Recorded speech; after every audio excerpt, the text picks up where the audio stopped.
Jangan hanya salaman, selfie, tapi bikin riang gembira. Makanya tebus murahnya itu saya catat tidak dibagikan ya, itu dibeli dengan harga murah, tapi mendapatkan si sembakonya dengan permainan games yang riang gembira. Saya hari ini mempraktekkan yang namanya kampanye riang gembira ya. Jadi selain sapa warga dalam belusukannya, kita juga membuat tebus murah tapi nggak langsung jual beli, dibuat game dulu ya.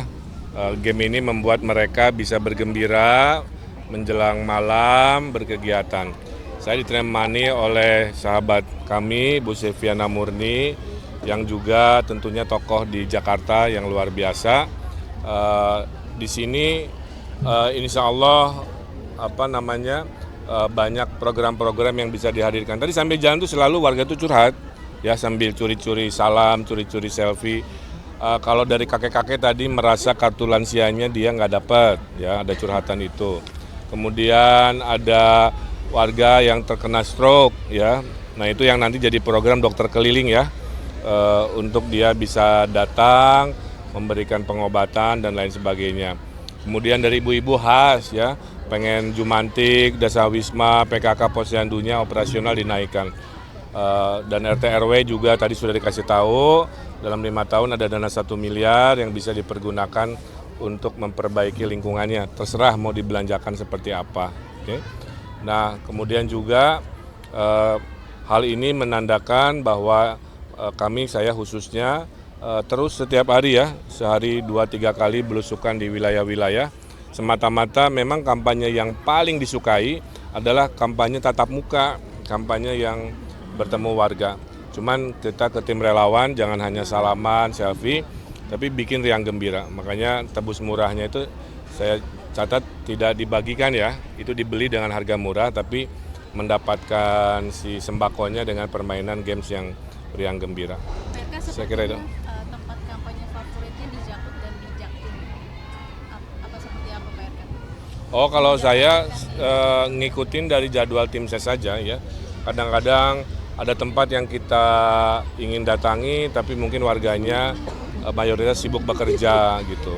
Ibu-ibunya kurang banyak. Tapi kalau di sini memang dari hasil kajiannya paling padat tuh kan utara sama barat ya Bu.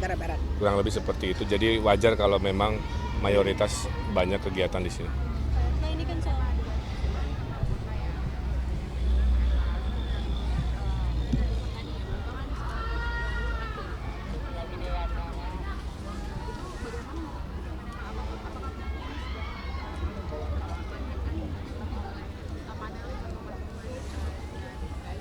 Ya sebagai pemimpin apalagi pernah pengalaman 10 tahun, semua dimensi pembangunan pemimpin harus kuasai ya.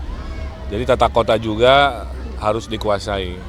Ditambah memang keilmuan saya ada di situ. Jadi harusnya di debat terakhir kita bisa lebih meyakinkan warga Jakarta. Kuncinya beginilah.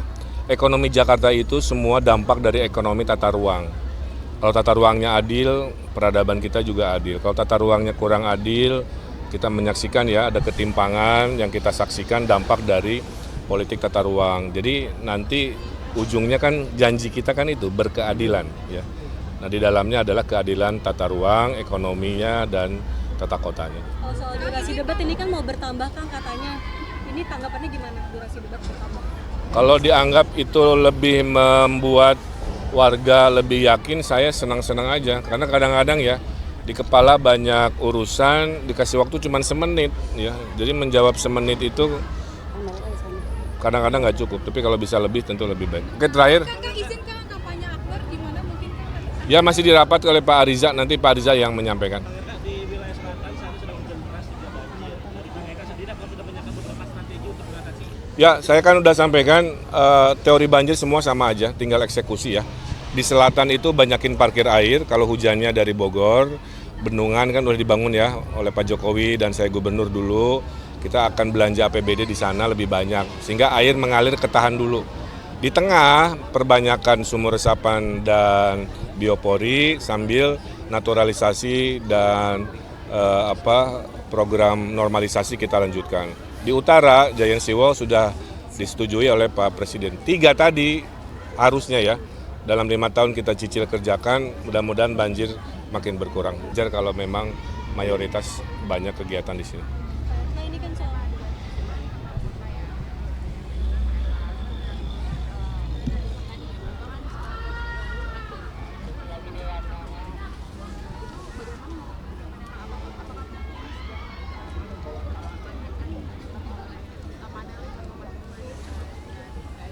Ya, sebagai pemimpin apalagi pernah pengalaman 10 tahun, semua dimensi pembangunan pemimpin harus kuasai ya. Jadi tata kota juga harus dikuasai.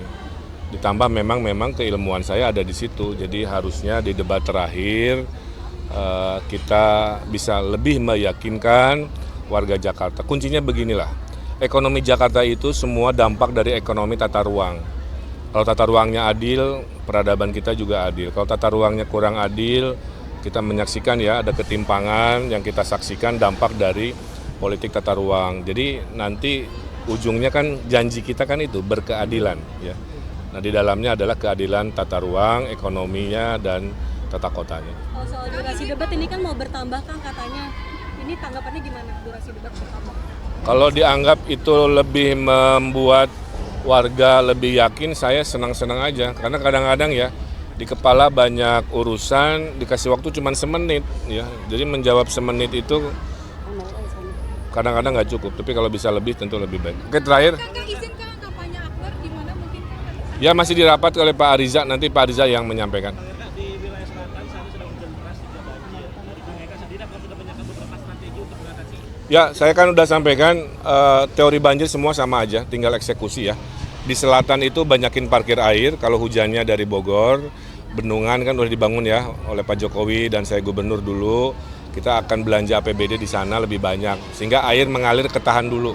Di tengah, perbanyakan sumur resapan dan biopori sambil naturalisasi dan program normalisasi kita lanjutkan.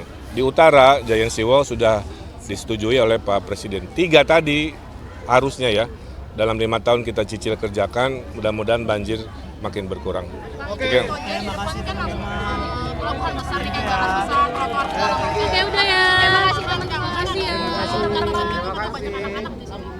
Kan saya udah bilang tadi, Jakarta ekonominya dampak dari politik tata ruang. Silakan.